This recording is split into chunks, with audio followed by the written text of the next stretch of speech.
bazaje kunukira uriya mutinga nako kanya momo ikivuga ijana ukamutuka kabisa. Hapana izindi diskuru bakamuzanuka imbesile bakamutuka kuri nyina.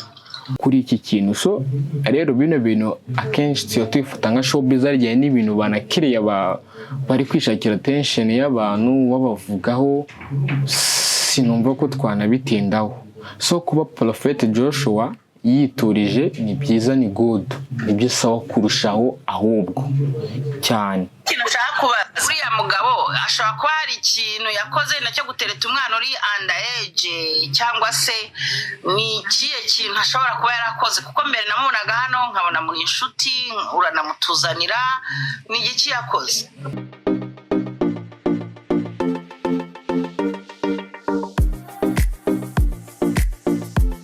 Ibihe byiza kuri YouTube channel yacu, tuganira amakuru y'imyidagaduro n'ibindi bintu bitandukanye biri kuvuga ku mbuga nkoranyambaga. So tuganira kuri segments zitandukanye ariko dukireya content cyangwa tukaganira ku kintu kiba kiri trend, tukagisha niba ari negative tugashaka kuri cyaba positive, cyangwa kiri positive kikaguma ari positive cyane kurushaho. So uyu munsi tugiye kuganira n'inkuru imaze iminsi ivugwa gusa nubwo tuyikoze bitinze ku mbuga nkoranyambaga. Umukire Prophet Joshua nyuma yo kumena amafaranga kuri The Ben mu gitaramo cye ku itariki ya mbere z'ukwa mbere 2025 muri Beka Arena, yamumenyeho ngo amafaranga arenga miliyoni 5, ariko ngo gusa yari yateguye miliyoni 7 ari buze guspendinga, ngo nuko yabonye igihe ari gitoya izindi bazisubizayo. So kubona umukire nk'uri ushobora gutera itafari ku muhanzi nyarwanda ni byiza, nkuko dufite Coach Gael ni byiza, turanabishyigikira ku kantu ni positive. Ariko uko umukire yasandaguje kuri ya mafaranga, burya hari n'abandi baba yakeneye bavuga ati iki duhe.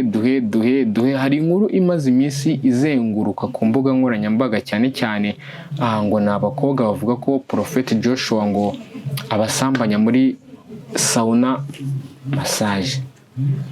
Ni inkuru imaze iminsi ivugwa cyane Godfather no wayikiriye cyane no kuri Space atumira abakobwa baravuga ngo ibiki yaduhaga amafaranga tujyana muri za sauna ngo akadusambanya, ibiki byinshi birakura.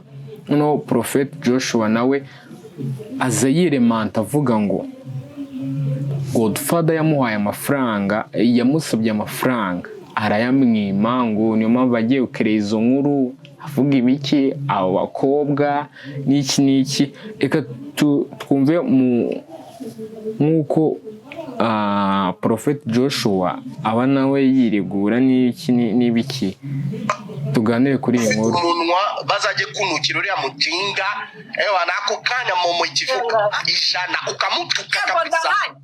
Hapana izindi diskuru bakamuzanuka imbesile bakamutuka kuri nyina. Hano Prophet Joshua ubundi nta mukire ubyina nabi. Hano yarimo aravuga ngo ninde mukobwa wiyaminira akamukubita ibiceri akajya gutuka Godfather. Umva nyine umukire ufite ibiceri ibyo bintu ntago yabishobora pe, agati yamutuke no kuri nyine ibintu byose kabisa amwemeza. Ndabikora bakanukira uriya mutinga, abakobwa bakeneye ibiraka muze mbabuze na mbere gene kubera bambujije gene iwacu muri Kongo bambuje guca kuri media nyarwanda, ariko uriya ngo iwabo muri Kongo bamubujije ngo areke kujya kuri media. So ibyo sinanabitindaho, ariko we arimo arashaka abakobwa bagenda bakamutuka, bagatuka Godfather, bagakora ibiki byose, ariko kaneka tukaganireho. Aho ngaho iki kintu Prophet Joshua yavuze, gutuka ntago ari byiza, gutuka mu ruhame batubwiye yuko bishobora kuvamo ibyaha.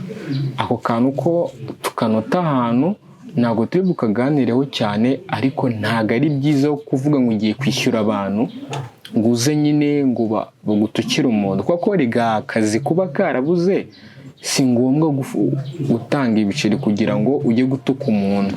Ntago ari byiza noneho cyane ku mbuga uba uri kwigisha abandi bantu ibintu bitari sawa. ye nari kumuzamukira, nari kumutuka muri Apocalypse no muri Janvier. Sinzi umuntu akigira inama yo guceceka kandi cyangwa kivugi muri bato nunsinda nzashaka ahantu niherera ndiri. Hano nawe Godfather yahise amusubiza ngo sinzi umuntu wamugiriye inama yo guceceka, ngo yagiraga ngo bakore bato kuri iki kintu. So rero bino bintu akenshi tuba twifata nka showbiz arya n'ibintu banakiriye bari kwishakira attention y'abantu babavugaho, sinumva ko twanabitindaho. So kuba Prophet Joshua yiturije ni byiza, ni good, ni byo sawa kurushaho ahubwo cyane. Ikintu ushaka kubaza uriya mugabo ashobora kuba hari ikintu yakoze nacyo gutereta umwana uri underage, cyangwa se ni ikihe kintu ashobora kuba yarakoze, kuko mbere namubonaga hano nkabona muri inshuti uranamutuzanira. Ni igiki yakoze? Uti ni igiki yakoze? Yakuba ko nzengurutse TikTok abana bafite ikibazo cyo kumva ikibazo ufitanye n'uriya mugabo, bakaba baranamubonye hano na kare mu gitondo bahoze babivugaho.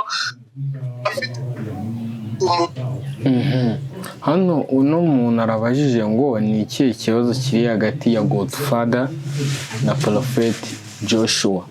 Niba ibyo bintu byaranabayeho, hari ubwo yigize aterura underage ngo azijyane muri ayo masauna massage ngo anabasambanye, ahubwo twakabaye dushyira akabazo aho hantu.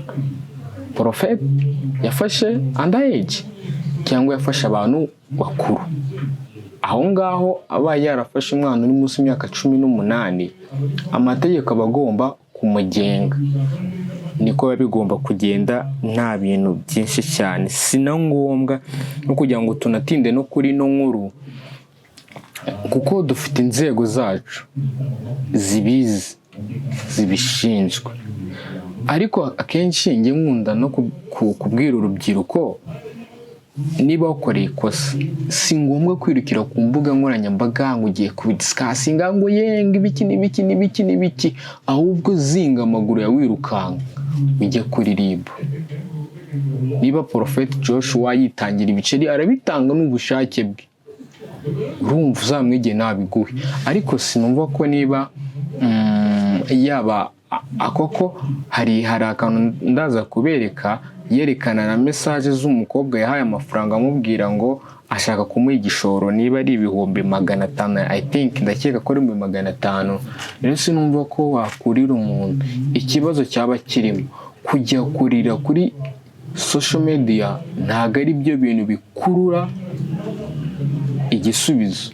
Niba warahohotewe, mu Rwanda dufite inzego zibishinzwe jya kuzitabaza. Rero kuri social media sinkeka ko ari cyo kintu cya mbere.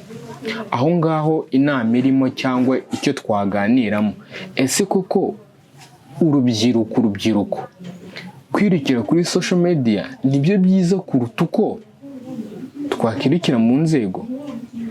Hano ni intambara ya Godfather na Prophet, nituze byabo, kuko Godfather yigize kuzana Prophet kuri pano kuri space muganira, turamumenya bibuko nuko.